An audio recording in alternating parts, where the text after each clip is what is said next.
1.01대 우리나라의 가구당 냉장고 보급률입니다.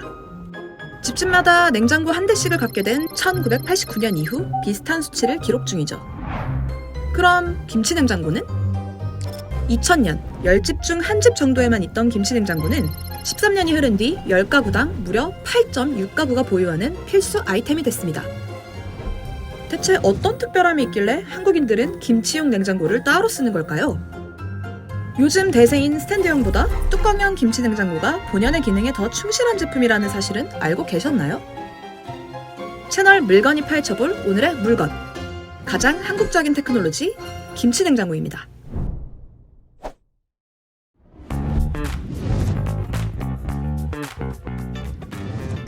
업계에 따르면 최근 소비자의 80% 이상은 스탠드형 김치냉장고를 선택합니다. 하지만 김치냉장고의 근본은 뚜껑형이죠. 김치통을 넣고 빼기 불편한 뚜껑형이 김치냉장고의 핵심 디자인이 된 데엔 사실 이유가 있습니다. 옛날부터 장독대에 김치를 보관하던 습관을 제품에 녹여낸 거죠. 그러나 가장 중요한 이유는 역시 과학적 원리.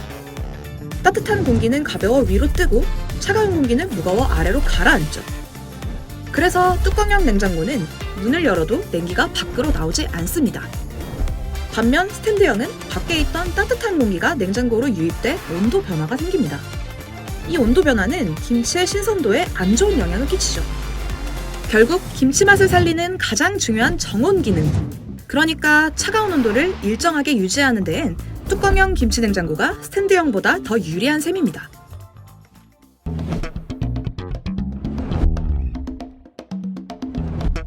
김치냉장고를 김치냉장고로 만드는 결정적인 기술력, 바로 냉각 방식입니다. 일반 냉장고와의 차별 포인트도 여기서 나오죠. 자주 문을 여닫는 일반 냉장고는 뒷면에 냉각기를 달아 냉기를 순환하는 간접 냉각 방식을 씁니다. 문을 열 때 밖에 있는 공기를 끌어들여 냉기로 전환시키는 식이어서 온도 변화가 크고 음식물의 수분도 쉽게 빠져나가죠.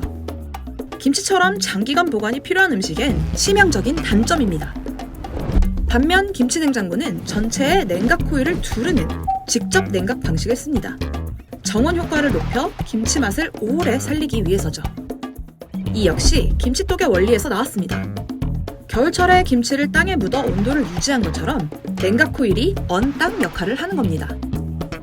냉장고 전체를 직접 냉각하는 스탠드형 김치냉장고가 몇 있지만 대부분은 위쪽이 간접 냉각, 아래쪽은 직접 냉각 방식을 씁니다. 그러니까 김치 말고도 고기나 채소 같은 다양한 음식을 보관하고 싶다면 스탠드형을, 김치 맛이 가장 중요하다면 뚜껑형을 쓰는 게 좋겠죠?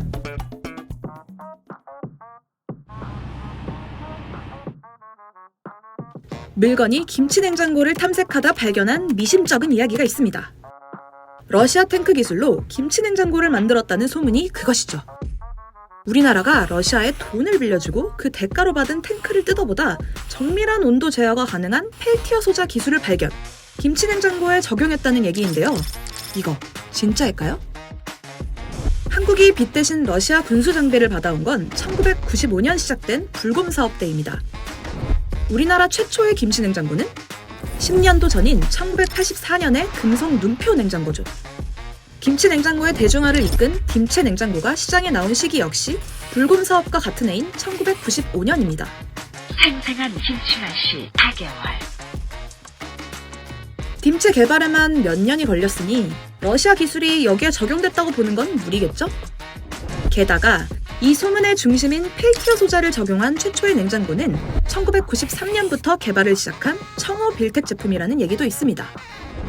종합해보면 러시아 탱크로 김치냉장고가 탄생했다는 설은 잘못된 팩트일 가능성이 높겠네요.